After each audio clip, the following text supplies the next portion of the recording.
제자들을 준비시키고 가르치신 예수 그리스도께서는 이제 이 세상에서 그래도 자유롭게 움직이실 수 있는 마지막 시간을 하나님 아버지께 자신을 순종하고 따르는 제자들과 교회를 위한 제사장적인 중보의 기도를 드리는 것으로 주님께서 아버지께 드린 어떤 기도보다도 긴 그런 기도입니다. 그러나 이 기도조차도 뚜렷한 그 질서와 순서를 가지고 있는 것 역시 예수님다운 면모를 볼 수 있다. 저는 그렇게 믿습니다.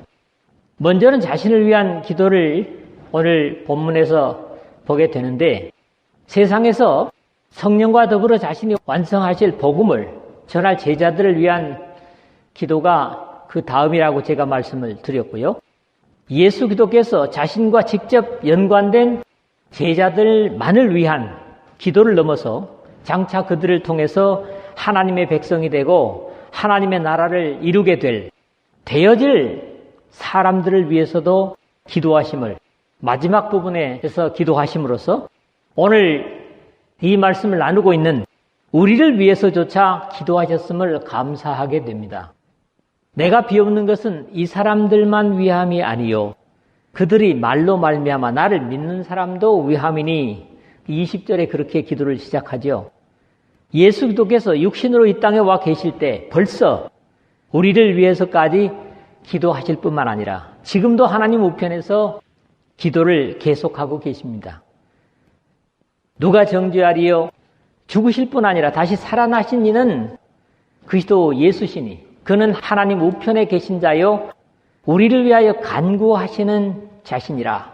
로마서 8장 34절에 그렇게 기록을 하고 있죠. 이러한 주님의 기도 덕택에 우리가 오늘 믿음을 부지할 수 있다고 확신하고 감사하게 됩니다.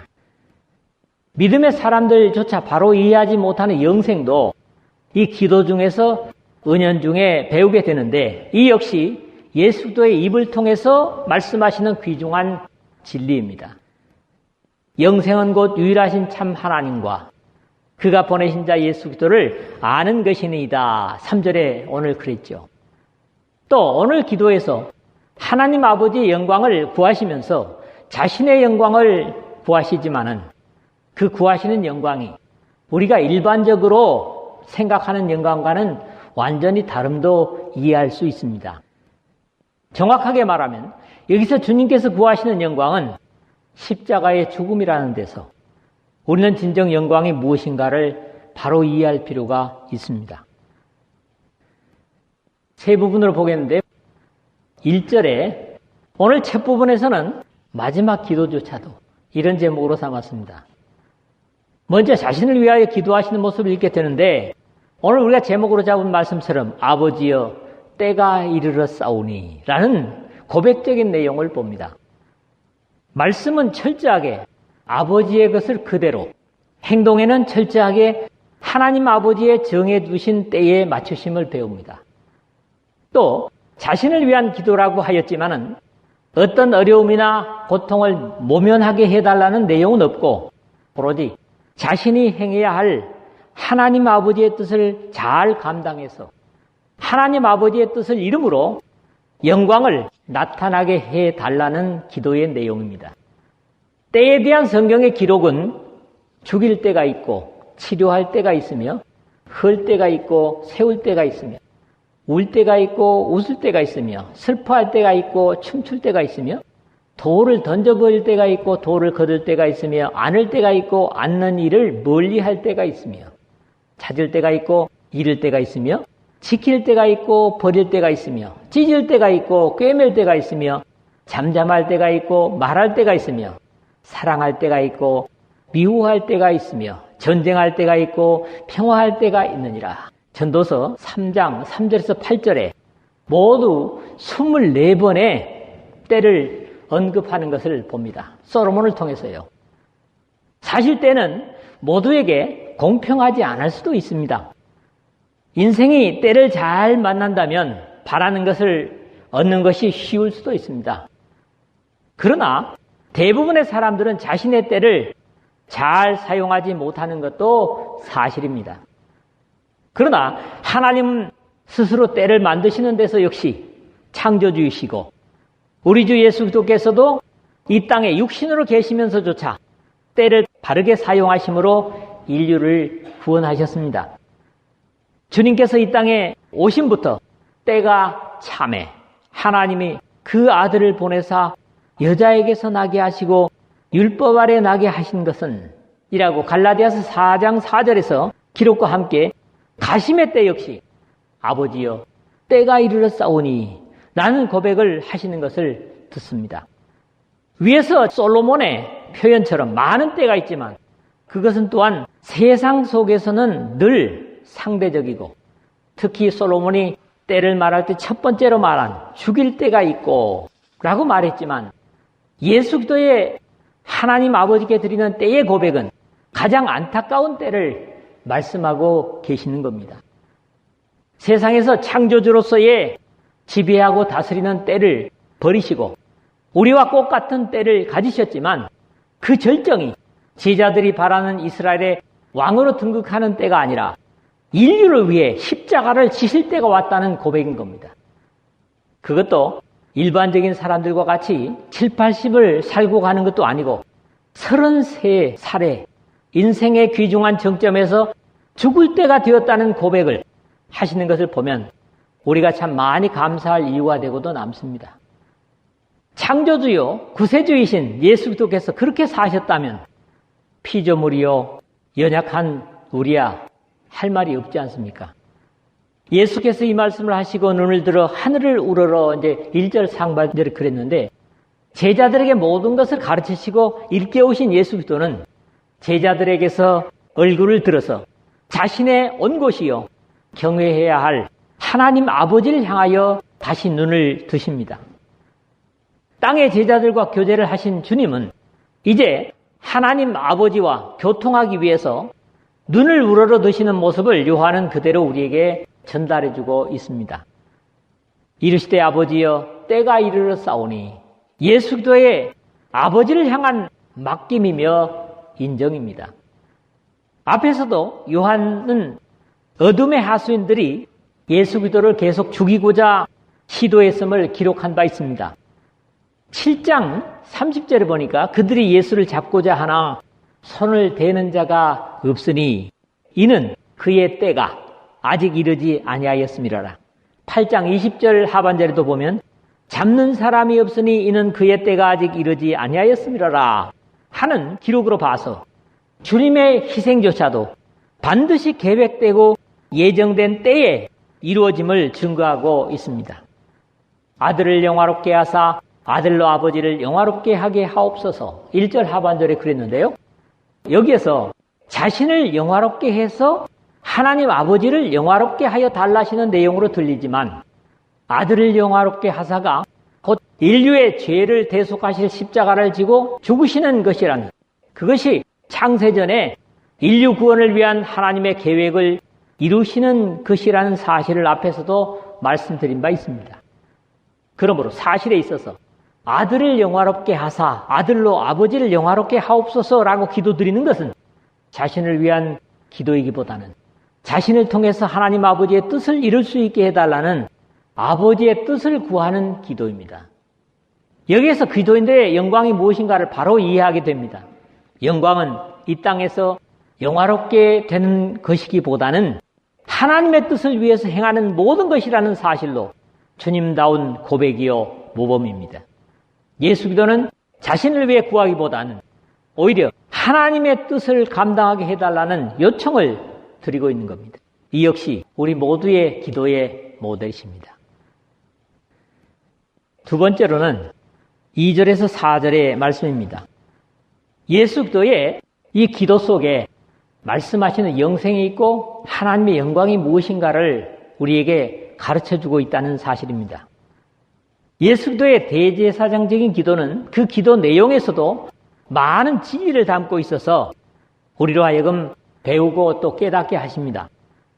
하나님 아버지께서 모든 권세를 자신에게 주신 이유와 영생의 이해는 물론이고 다음 세 번째 제목에서도 생각하게 될 영화롭게 한다는 것이 무엇인가를 분명히 하십니다.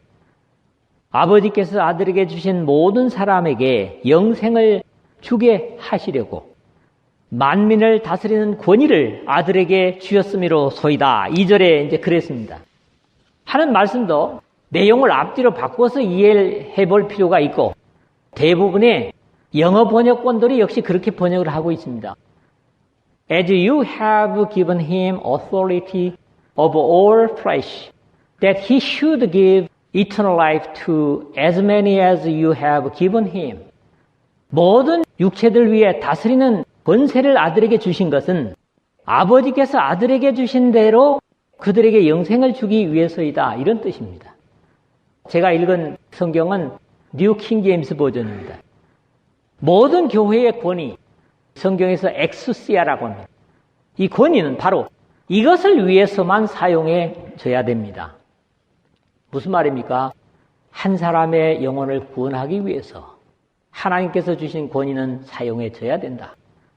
그러면 권위를 잘못 사용해서 한 사람의 영혼을 멸망하게 한다면 그것은 하나님의 뜻에 역행하는 것이다. 이렇게 말씀드릴 수 있어요. 앞에서도 나를 보내신 아버지께서 이끌지 아니하시면 아무도 내게 올 수 없으니 오는 그를 내가 마지막 날에 다시 살리리라. 6장 44절에서 말씀을 나눈 바 있지만 예수 그리스도는 바로 아버지께서 아들에게 주신 모든 사람들에게 영생을 끼치심을 고백하고 이것을 위해서 자신과 교회에게 권세를 주셨음을 증거하십니다. 모든 능력에 있어서 대적들이 이길 수 없는 권능을 주시는 것은 복음으로 모든 사람을 살리기 위해서인 겁니다.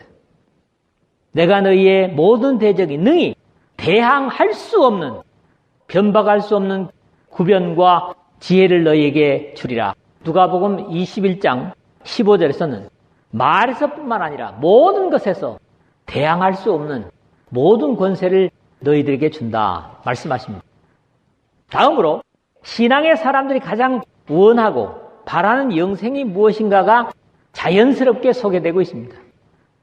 영생은 곧 유일하신 참 하나님과 그가 보내신 자 예수 그리스도를 아는 것이니이다. 3절에 그랬거든요. 세상에 일반적으로 이해하는 영생이라고 하는 것은 죽지 않고 영원히 사는 것이라고 이해를 합니다. 그러나 고통과 슬픔으로 영원히 사는 것이 복이 될 수도 없기 때문에 하나님은 범죄한 인류에게 생명나무의 열매를 따먹지 못하도록 금하셨습니다. 고통 중에서 영원을 누린다면 그보다 더 비극이 없을 것이죠.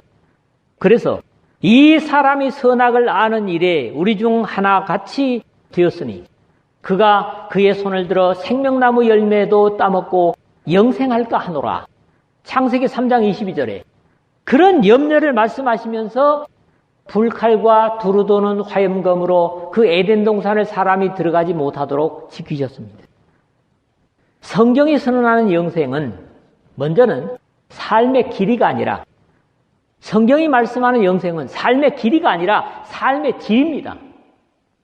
독특한 것은 구약 성경에서는 이 영생이라는 표현을 찾아보기가 쉽지 않다는 겁니다. 실제로 세상의 신이라고 이름 붙여진 어떤 대상이 아니라 구세주 예수 그리스도를 우리에게 보내주신 유일하신 하나님을 아는 것과 우리의 죄를 대신 지시고 십자가에 피를 흘리신 예수 그리스도를 아는 것은 우리 삶의 모든 것을 바꾸고도 남는 것을 역사 속에서 수많은 사람들 통해서 볼 수 있습니다. 하나님과 보내신 자 예수 그리스도를 바르게 알기만 하면 짐승 같은 삶에서 사람의 삶으로 인생이 바뀌는 것은 꼭 저 유명한 사람들의 참여력이 아니라도 우리 자신 속에서도 보고 아는 사실입니다. 아니, 제 속에서도 보고 아는 사실입니다. 이러한 삶의 변화는 단순히 이 육신의 삶에 국한되지 않고 영원까지 연결되는 것이 바로 영생이라는, 세상이 줄 수 없고 스스로 취해 가질 수 없는 하나님께서 예수 그리스도를 믿는 자들에게만 주시는 것이 바로 영생입니다. 역사 속에 영생을 얻은 사람들의 변화는 그 수를 헤아릴 수 없습니다. 복음의 완성 이전이지만 이 요한복음에서 한 사람을 예로 든다면 4장에 나오는 수가성의 여인이 또한 영생을 얻은 모범이 될 수 있을 겁니다. 그녀는 자신의 수치로 인해서 사람들을 만나기 싫어해서 우물물을 기르러 와도 사람들이 모두 낮잠을 자는, 오침을 자는 정오의 우물가를 다녔지 않습니까? 5 남자와 함께 살아봤지만 지금도 결혼하지 않은 다른 남자와 살고 있는 무절제하고 기분을 잃어버린 삶을 살았고, 이것이 사람들의 입에 오르는 것은 어쩌면 당연할 수 있었을 것 같습니다. 그러나 이 여인은 다른 사람이 아니라 하나님을 모르고 세상을 사는 사람들의 모형입니다.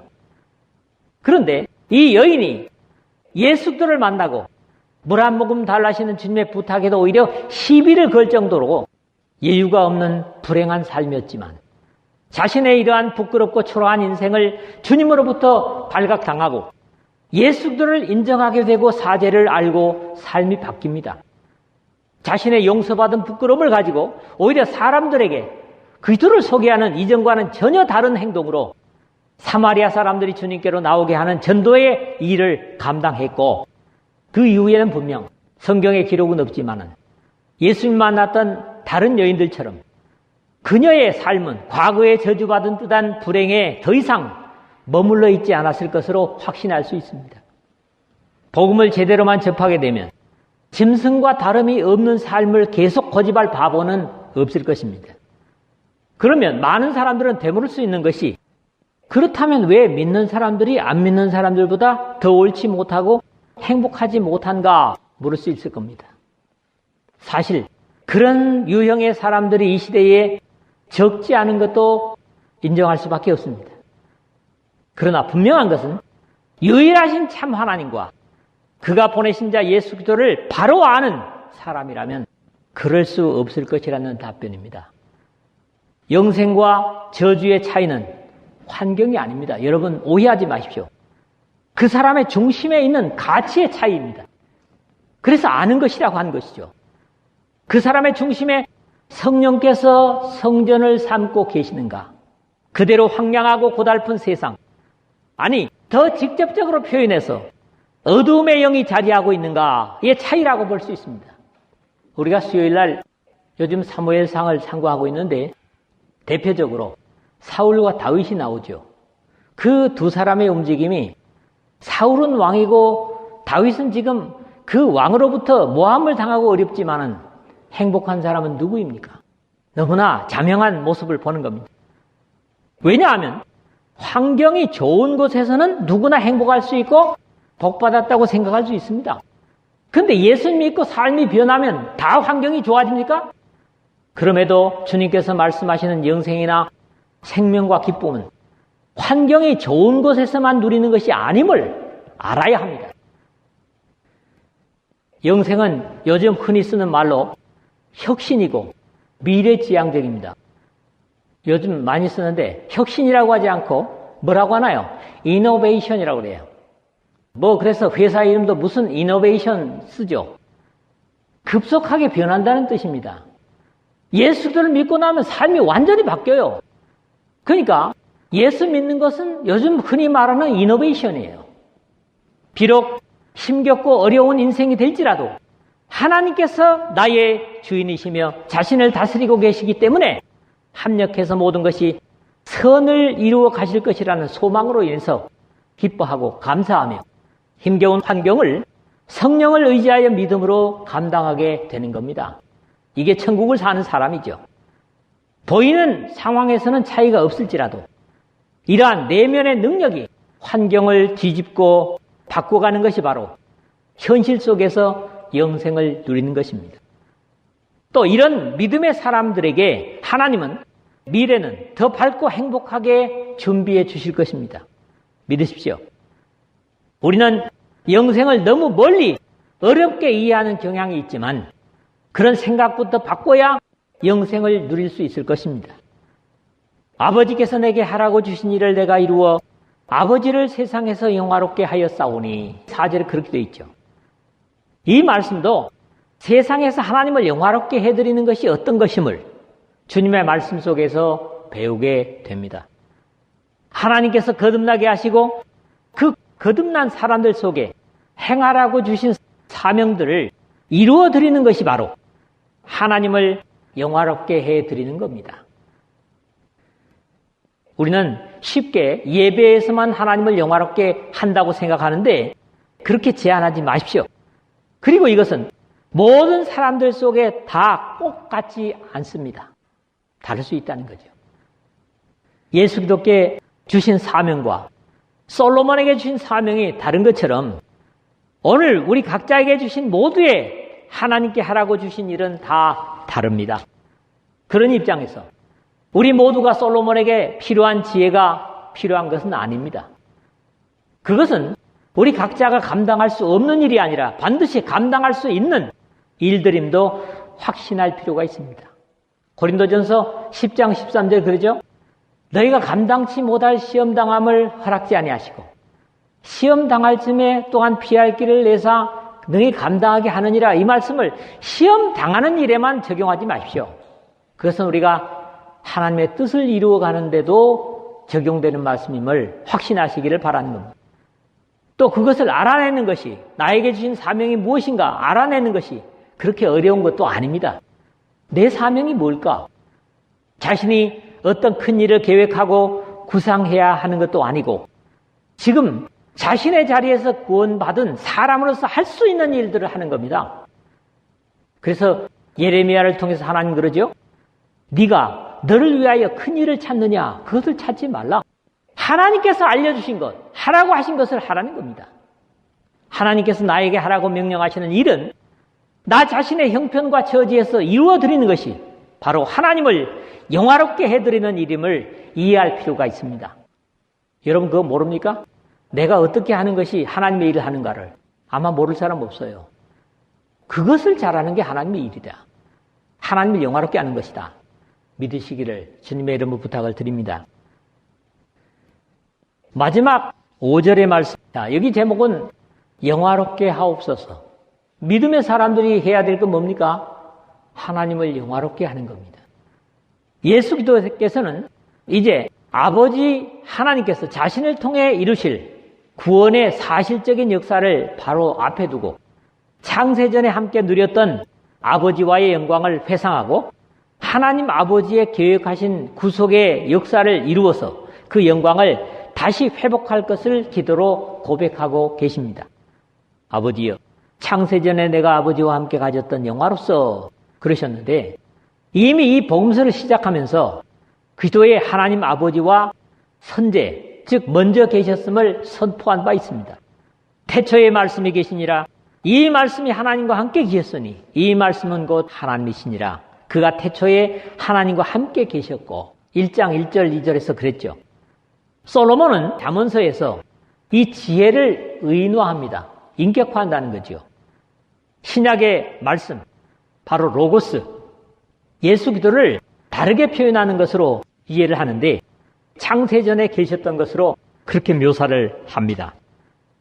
여호와께서 그 조화의 시작, 곧 태초에 일하시기 전에 나를 가지셨으며 만세 전부터 상고부터 땅이 생기기 전부터 내가 세움을 입었나니 아직 바다가 생기지 아니하였고 큰 샘들이 있기 전에 내가 이미 났으며 산이 세우심을 입기 전에 언덕이 생기기 전에 내가 이미 났으니 하나님이 아직 땅도 들도 세상 진토의 근원도 짓지 아니하셨을 때라. 잠언서 8장 22절에서 26절에 그렇게 지혜를 인격화하면서 바로 예수 그리스도를 묘사하고 있습니다.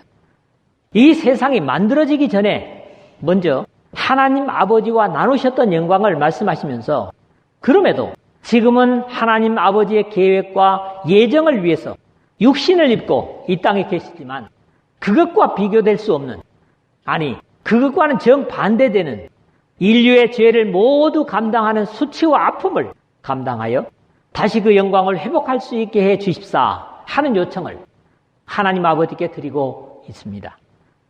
내가 아버지와 함께 가졌던 영화라는 과거의 모습과 십자가를 지시고 완성하실 아버지와 함께 나를 영화롭게 라는 미래에 회복할 영화 속에는 다시 그 영화에 참여하여 이 하나님의 영화를 함께 찬양할 십자가를 통해서 구원받을 성도들의 영화까지를 포함해서 기도하고 계신 겁니다.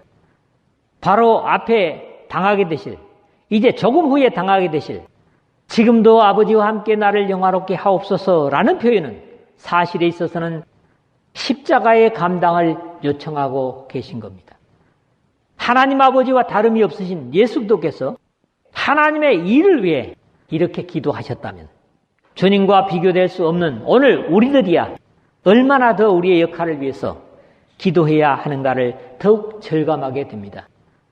우리의 일을 우리가 알 수 있는 것이라고 말씀드렸고 그 일은 충실하게 한다고 해도 잘 못하고 있는데 그걸 어떻게 아는 것을 충실하게 감당할 수 있는가 하는 것이 바로 이렇게 기도로서 주님과 의논하는 겁니다. 이런 입장에서 믿음의 사람이 기도하지 않는 것은 사실 강심장이라고 할 수 있는 겁니다. 어떤 일이든지 하나님께서 맡겨주신 일이라면 그 일에 관계없이 스스로 감당할 수 없기 때문에 더욱 기도해야 하는 것은 너무나 당연하지 않습니까? 베드로처럼 자신이 시퍼렇게 살아서 큰 소리 치다가는 낱낱이 실패할 수밖에 없음을 우리는 알아야 합니다. 말씀을 맺습니다. 우리에게 다가오는 때가 아프고 힘겨울지라도 예수 그리스도처럼 그 고난을 지나서 하나님의 뜻을 이루고 하나님을 영화롭게 할 수 있다면 기뻐하고 순종할 수 있는 이 마지막 시대의 성도로 살아야 할 것입니다. 우리에게 작은 권이라도 주셨다면 그것으로 한 영혼을 죄에서 구원하는 데 사용되어져야만 할 것입니다. 영생은 죄인된 인생이 예수 그리스도를 통하여 유일하신 창조주 하나님을 알고 우리를 위해 피 흘리신 예수 그리스도를 알고 살고 행하는 것입니다. 인생의 가치가 썩어질 땅의 것이 아니라 하늘의 가치로 바뀌어질 때 벌써 영생을 누리는 것입니다. 어떤 상황에서도 아버지께서 내게 하라고 주신 일을 내가 이루어 아버지를 이 세상에서 영화롭게 하였사오니 라는 자신만만한 천국의 성도로 살아야 될 것입니다. 이 세상이 생기기 전부터 홀로 영화로우신 창조주 하나님, 그러나 자신의 형상대로 지음을 받은 범죄해서 고통하는 인생들을 위해서 육신을 입고 이 땅에 내려오셔서 수치스럽고 감당하기 힘든 고통을 통해서까지 하나님의 영광을 찾아주시려 하셨던 예수 그리스도의 헌신을 우리 모두가 본받아서 뭐 큰일, 특별한 일이 아니라 우리가 할 수 있는 그 자리에서 하나님의 일을 감당해서 하나님 아버지를 영화롭게 하는 이 말씀과 함께하는 여러분 모두 되시기를 주님의 이름으로 부탁을 드립니다.